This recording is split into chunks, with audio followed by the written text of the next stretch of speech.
Hello book lovers, welcome back to my channel.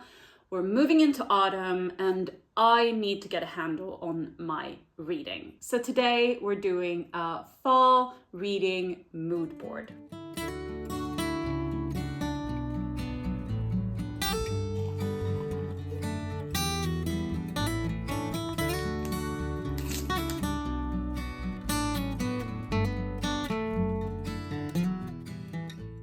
Okay, so I love watching other people do their fall TBRs now, and it's just so inspiring, and I'm finding tons of good recommendations. But when I try to do it myself, I feel that little grip of anxiety catching on all the books that I'm leaving out, and I feel that I'm locking myself in, and I just feel all this pressure. So instead, I'm creating a fall reading mood board. I don't know which ones I'll pick up or where I'll end up, but I just couldn't narrow it down, you know?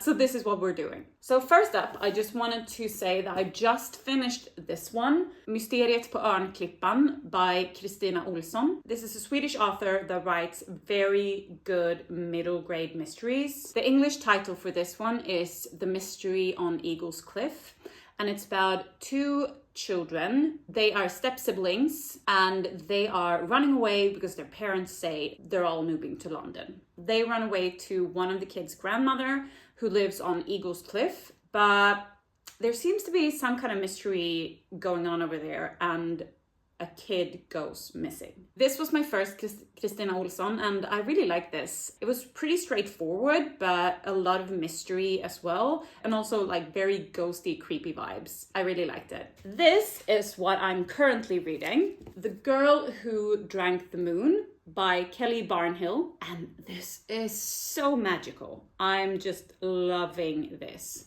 I think I'm like 125 pages in. I'm also trying out the audiobook for this and it's working surprisingly well. I'm not big on audiobooks. Next up, we have Grady Hendrix' Witchcraft for Wayward Girls. This is about young teenage girls that have, in one way or another, gotten pregnant and gets sent away, hidden away. This is the 1970s and they're bringing shame to their families. And in one way or another, they happen on a book that has a little bit of a witchy vibe.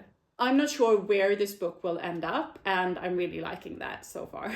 And also, I've finally started Onyx Storm. I'm just like a couple of chapters in. I'm buddy reading this with a friend and she's been waiting for me forever to finish. So that's what I'm doing now. Then we're moving into some purchases that I've made.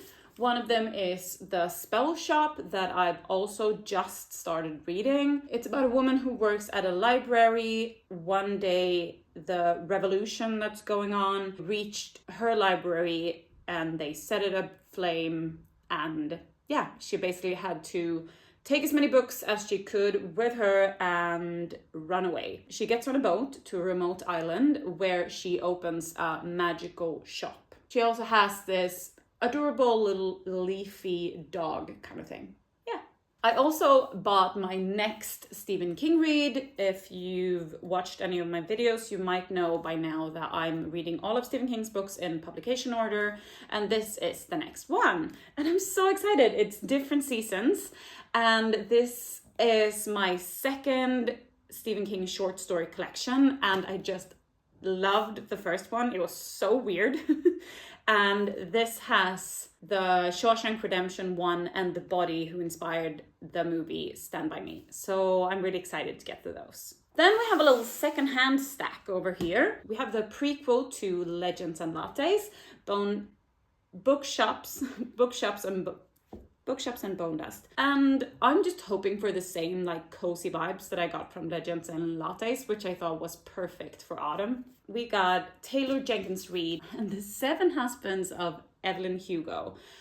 And I've only read one Taylor Jenkins Reid before, and that was Daisy Jones and the Six, and I just love that. In this one, I think we follow like a Hollywood celebrity icon sort of person, and she's going to finally tell, you know, everything about her scandalous life, and there might be some secrets in there as well, if I'm getting that correctly.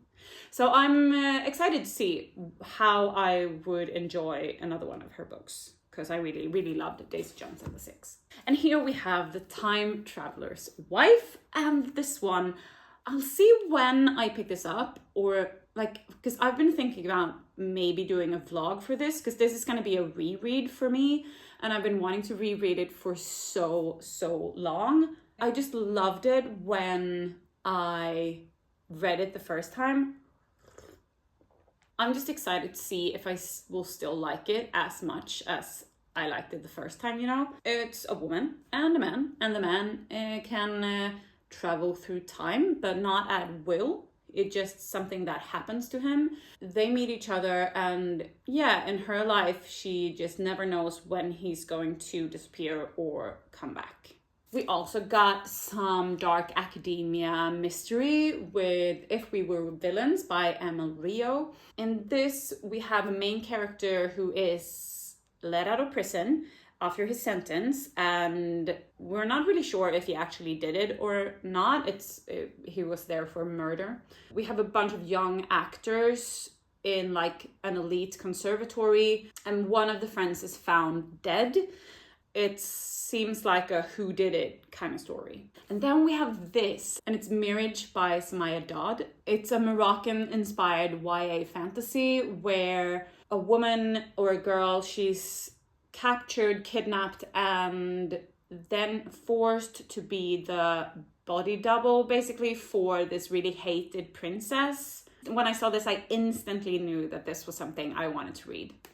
Now moving on to the library portion of this video. I've already showed you one of my library pickups, and that was The Girl Who Drank the Moon.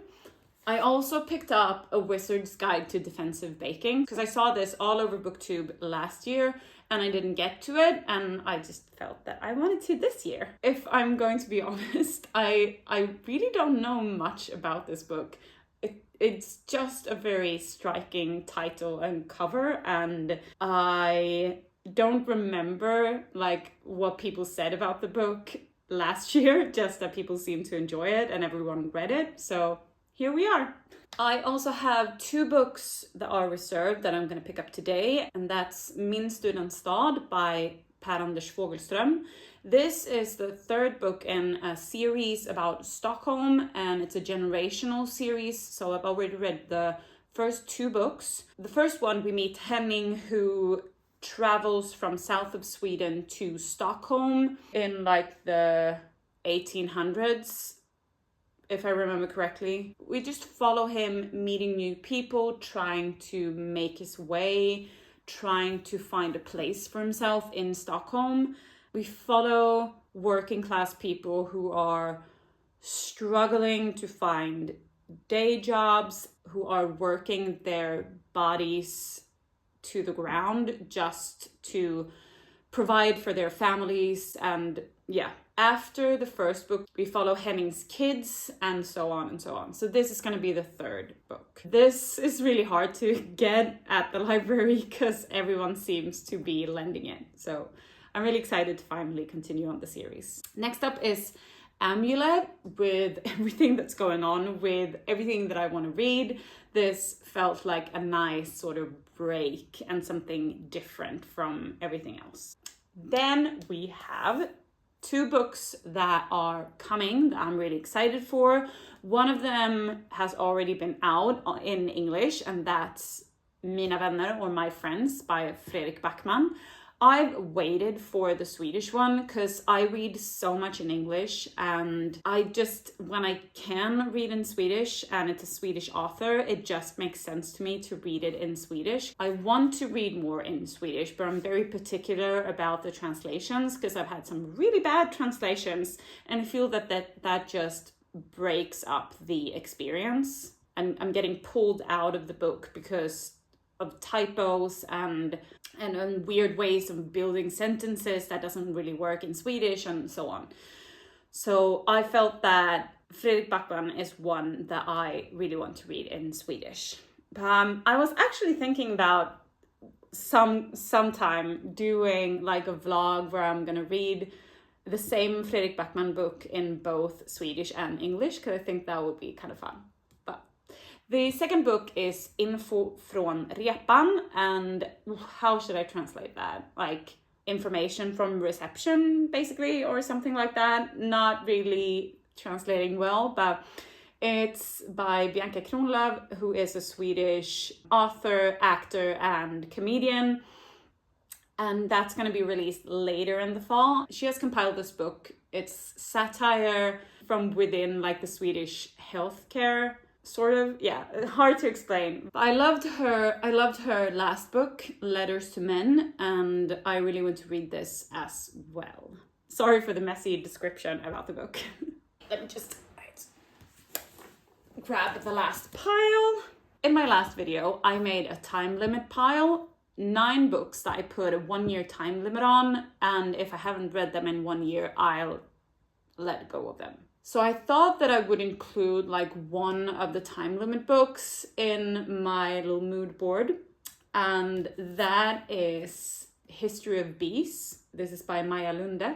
This is also a generational story about 3 generations of beekeepers, and it also includes the bees' importance to our ecosystem and climate. Yeah, so I thought I'd get straight on that time limit train.